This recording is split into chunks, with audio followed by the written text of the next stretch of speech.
الشیطان الرجیم بسم اللہ الرحمن الرحیم رب اشرح لی صدری ویسر لی امری۔ تمام تعریفیں اور صفات اس پاک پروردگار کی ہیں جو کالی اندھیری رات کو صبح میں تبدیل کرتا ہے اور پھر وہ دن کے اجالے کو رات میں تبدیل کرتا ہے۔ اللہ پاک کے پیارے نبی پاک صلی اللہ علیہ وسلم پر لاکھوں درود و سلام۔ اس سیمینار ہال میں موجود تمام معزز میرے بھائی اور بہنوں، خصوصاً اہل سوچ کے جو بھی ریپرزینٹیٹیو ہیں یہاں پر اور اس پروگرام کے منتظمین، اس کے علاوہ ہمارے منتخب نمائندگان چاہے وہ بہاولپور سے ہوں یا خصوصاً ہمارے ٹھٹا سے سید امیر حیدر شاہ شیرازی صاحب اور ٹھٹا سے ہمارے آئے ہوئے پورے وفد، سر آصف قریشی صاحب کی سربراہی میں ہمارے آئے ہوئے وفد، تمام جو بھی دوست ہیں، سب کا شکریہ اور سب کو سلام۔ میرا حمیرہ حسین نے جس طرح تعارف میرا کرایا تو میں ڈیفائن کرنے کی کوشش کروں گا کہ کیا کچھ کام میں نے کیا ہے یا کر سکا ہوں۔ آج سے پورے 2 سال پہلے اسی قسم کا ایک ایجوکیشنل سیمینار تھا جو 7 گھنٹے پر محیط تھا۔ 7 گھنٹے سیمینار چلنے کے بعد آخر میں آرگنائزر کی طرف سے گھڑی کا اشارہ کیا گیا کہ اب بہت ہو گیا، اب تقریر ختم کرو، کھانا ٹھنڈا ہو رہا ہے اور جانا ہے۔ وہاں پر میں نے یہ بات کہی کہ جو شیئرنگ آپ نے پچھلے 7 گھنٹے میں بتائی ہے، مجھ سے تو وہ میرے شعور میں ہضم نہیں ہو رہی کہ ٹھٹا کی ایجوکیشن اتنی خراب ہو چکی ہے، رینکنگ میں اتنا گر چکا ہے اور ابھی آپ کہہ رہے ہیں کھانا کھائیں اور جائیں۔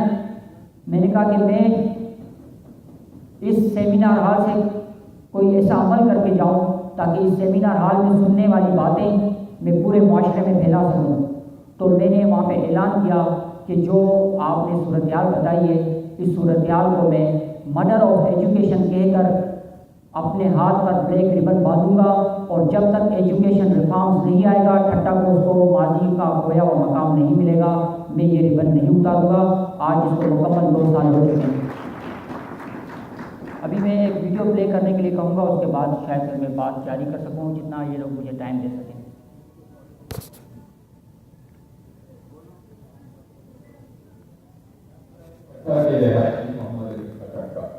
محمد علی خٹک نے ٹھٹا تعلیم کے فروغ کا بیڑا اٹھا لیا۔ ٹھٹا اور سجاوٹ کے 850 سے زائد سرکاری اسکول بند پڑے ہیں۔ اساتذہ گھر بیٹھے تنخواہیں وصول کر رہے ہیں۔ تعلیمی نظام کے خلاف محمد علی خٹک نے انوکھی مہم شروع کی۔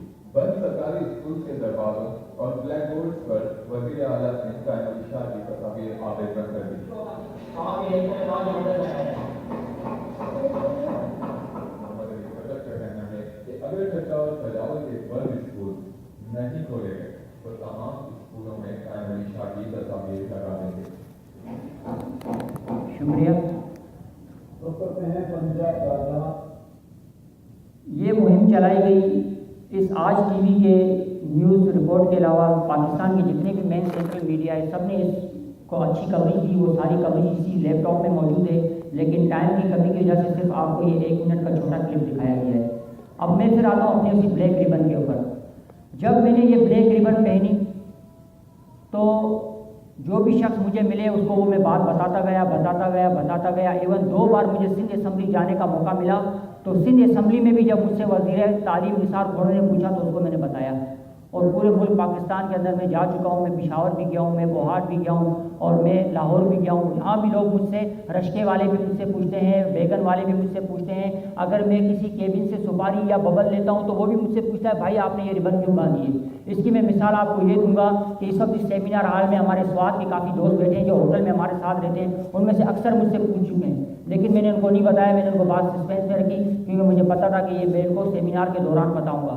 تو ابھی اس کے اوپر بہت ساری باتیں کہی جا سکتی ہیں، لیکن میں بجائے اپنے آپ کو پروموٹ کروں، میں کچھ کام کی مقصد کی بات پہ آتا ہوں۔ سب سے پہلے تو جو ڈی پی آئی کا جو پروجیکٹ چلا اس پہ میں آتا ہوں۔ یہ پروجیکٹ 8 مہینے چلنے کے بعد ابھی اس کا پیریڈ ختم ہوا ہے، تو سر نور سرائی صاحب یہاں بیٹھے ہیں، ان کی بات کہ مجھے بہت دکھ ہو رہا ہے جب انہوں نے لاسٹ میٹنگ میں بات کی کہ مجھے بہت دکھ ہو رہا ہے کہ یہ لاسٹ میٹنگ ہے۔ کیوں کہ انہوں نے کہا اس میٹنگ میں ہمیں بہت ساری مفید باتیں ملی ہیں، ہمیں بہت ساری شیئرنگ ملی ہے، تو اس قسم کی میٹنگز اور پروگرام کو چلنا چاہیے۔ تو اور میں اپنے لیے کہتا ہوں کہ یہ میرے لیے ایک پچ تھی، میرے لیے ایک جیسے جہاز کے لیے کوئی رن وے ہوتا ہے، کسی کھلاڑی کے لیے کوئی گراؤنڈ ہوتا ہے، کہ میری جو 20 مہینے کے اسٹرگل میں جو یہ 8 مہینے کا پروجیکٹ مجھے ملا، اس میں ٹھٹہ ضلع کے کتنے پارلیمنٹیرینس، کتنے وکلا اور دیگر جتنے بھی اسٹیک ہولڈر ہیں، ان سب سے میری میٹنگ ارینج کروائی ڈی پی آئی نے، اور میں نے الحمدللہ ان سے بات کی. تو اس پروجیکٹ کو آگے چلنا چاہیے. اور یہاں پہ شاید مشرف زیدی صاحب یا کسی اور معزز نے ایک بات کہی کہ بولا کہ میں خواب دیکھتا ہوں. تو تقریباً ہر انسان خواب دیکھتا ہے، اور میں بھی کبھی کبھی خواب دیکھتا ہوں، اور پھر وہ ایسا خواب ہوتا ہے، کھلی آنکھوں کا ایسا خواب ہوتا ہے جو بندے کی نیند ہی اڑ جاتی ہے. پھر انسان راتوں کو جو ہے وہ دیوانوں کی طرح سڑکوں پر گھومتا ہے. اسی طرح گزشتہ رات میری اسی اسلام آباد کے اسی ریسٹ آؤٹ میں گزری ہے کہ میں سویا نہیں. میرے نہ سونے کی وجہ کیا تھی؟ سوتے سوتے میں نے سوچا کہ پورا دن مصروف گزرا، میں نے 1 منٹ کے لیے ٹی وی نہیں دیکھا. ذرا ٹی وی کھول کے اپنے ملک کی صورتحال دیکھوں تو مجھے بہت افسوس ہوا جب 12 بجے والی نیوز ہیڈ لائنز میں نے دیکھی ایک چینل پر، تو اس میں جو صورتحال بتا رہے تھے کہ 30 سپتمبر کو کیا سیاسی صورتحال بننے والی ہے. اس کے بعد جب وہ ہیڈ لائنز ختم ہوئی، میں نے دوسرا چینل لگایا، اس پہ بھی وہی ہیڈ لائنز، تیسرے پہ بھی وہی ہیڈ لائنز، چوتھے پہ بھی وہی ہیڈ لائنز. 1 درجن چینلز پہ ایک ہی ہیڈ لائنز تھی. اور وہ کیا ہیڈ لائنز تھی؟ ایک طرف ڈنڈا بردار فورس تیار ہو رہی تھی، ایک طرف بلہ بردار فورس تیار ہو رہی تھی. دونوں کا آپس میں کانٹے کا مقابلہ تھا.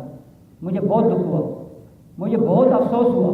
میں نے کہا ہمارا ملک کتنے زیادہ چیلنجز کا شکار ہے، اور ہمارے حکمران وہ ایک دوسرے کے دستے گریبان ہیں.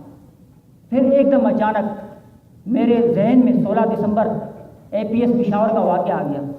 میں نے کہا جب 1-2 سال پہلے ثانیہ پشاور ہونے جا رہا تھا، اس سے پہلے یہی افراتفری، یہی صورتحال پاکستان میں اسلام آباد میں بنی ہوئی تھی. پورا ملک پیرالائز ہو چکا تھا، اور اچانک سے دشمن نے فائدہ اٹھایا. ہماری توجہ کہیں اور تھی، ملک کی سالمیت اور ترقی کی بجائے ہمارے حکمرانوں کی توجہ کہیں اور تھی. وہ ایک دوسرے کی کرسی کھینچنے کے چکر میں اور اقتدار کے چکر میں، اور دشمن نے اپنا ہاتھ دکھایا اور بہت بڑا ثانیہ پشاور میں ہو گیا. پر اس ثانیہ کا فائدہ کیا ہوا؟ پوری ملک، پورا قوم ایک ہو گئی. یہ بات آپ کے سامنے ہے. دستے گریباں حکمران اس واقعے کے بعد ایک ہو گئے. لیکن معذرت کے ساتھ ہمارے یہ نااہل حکمران کیا آج پھر کسی APS کا انتظار کر رہے ہیں؟ تو پھر میرے دل میں خواب یہ آیا کہ ہمارا یہ DPI کا فورم، اس میں موجود یہ MPs اور دیگر معززین ایک سازش کا کردار ادا کر کے ان حکمرانوں کے پاس جائیں.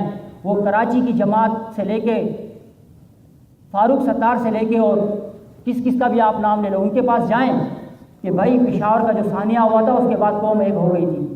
اس ثانیے میں صرف 200 بچے، 200 لوگ جسمانی قتل ان کا ہوا تھا، تو آپ لوگ ایک ہو گئے تھے. آج اس ملک سرزمین پاکستان میں 200 نہیں، 2000 نہیں، 2 لاکھ نہیں، 10 لاکھ نہیں، 2-2.5 کروڑ سے زیادہ بچوں کا شعوری اور علمی قتل ہو رہا ہے.